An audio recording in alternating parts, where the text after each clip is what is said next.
Tiger Palafox is joining us this morning. He's here with some friends, and we're talking about urban foraging. Thank you so much for coming. Thank you. This is a great, not new, but a different topic that people haven't really addressed, and it's becoming more popular. People are starting to like geocache locations of food that you can then harvest from wild areas and then be able to eat it at home. So we're going to talk about it. There's a lot of varieties of foods that just grow naturally in our foothills, in our rural areas, that you can easily make into meals, salads. You can use them in spices. You don't need to go to the grocery store and buy them. They're all fresh and great. There's only three tips that I have for urban foraging. Okay, number one, do your research from the library. There's a ton of internet websites out there that are going to give you all kinds of information. But if you go to a library and somebody's written a book on urban foraging, there's a good chance that they actually did proper research and they're not going to say anything that isn't true. So definitely do your research at the library. Okay. Number two, if you don't know what it is, don't eat it, because there's a good chance that, you know, if you don't know what it is, it might make you sick. So you just want to be careful. And number three, the best tip for urban foraging: don't urban forage near dog parks. It's kind of like don't eat yellow snow. You know, so if you follow those tips, you know, you should be pretty good, and it's a lot of fun. So you can get out there and do it. But over here we've got some great ideas for some meals and drinks that we're going to talk about with urban foraging. So let's go ahead and head over here. And this is Chef Miguel from the Wellington and Red Door restaurant. Morning. How you doing? Good morning. I'll hold this for you so you can stay busy. Tell us what you're doing here. This is some stinging nettle. So this is a native plant in California, but it's really popular because a lot of people get stung by it, and so people don't know not to use it to cook with. But what I made with it was pasta, some stinging nettle pasta, and all I'm doing right here is blanching it a little bit to get it started.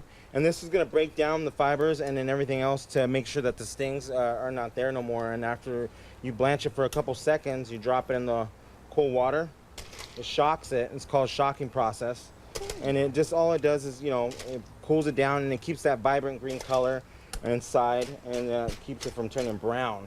Wow, this is something you can do at home. This is easily something you can do at home. And like you said, stinging nettle is pretty much a weed that people will try to eradicate out of their yards, but it makes into a great pasta. And believe it or not, at the Red Door this weekend for Mother's Day weekend, they're going to be making the stinging nettle pasta for you to try. Oh wow! Yeah, so it'd be nice. Timing. It's perfect timing. It's something great that you could be able to teach people and you know, interact and educate people also, and saying, you know, you could do anything with the plants that you have in your backyard. And it's very easy, as we just saw. Yeah, exactly. As you see right there, that's the pasta. When you get a chance, you can be able to taste it and see what you think. What other things can you make with urban foraging?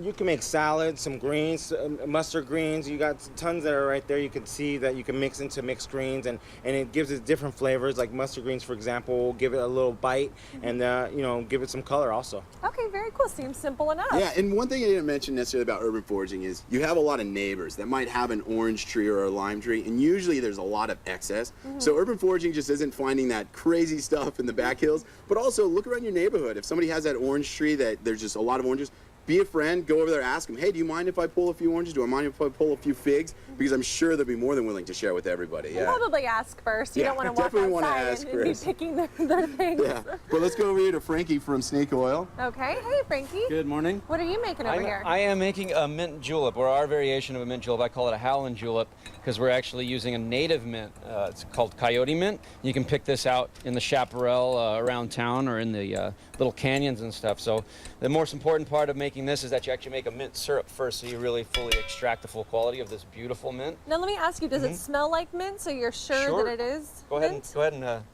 okay, it does. It's so like you're not mint just... with a background of sage almost on it. It's really beautiful. So we get that all done up, and then I've gone ahead and crushed some ice.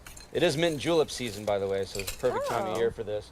And our freshly prepared julep syrup, or our mint syrup, is going to go right in there. At Snake Oil, we love to try and use any type of local foraging that we can to put into our cocktails. Is really a unique way to do cocktails. Great. And getting away from just using liquors and liqueurs, we're using vegetables and herbs and, you know, anything that's of that nature. It tastes so much more fresh too. It does.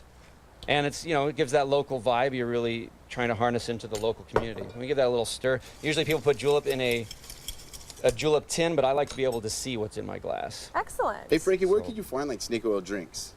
We actually just recently partnered up with Wellington, so we're going to be doing some fun stuff at Wellington on their cocktail menu, especially with the Gatsby release coming up this week as well.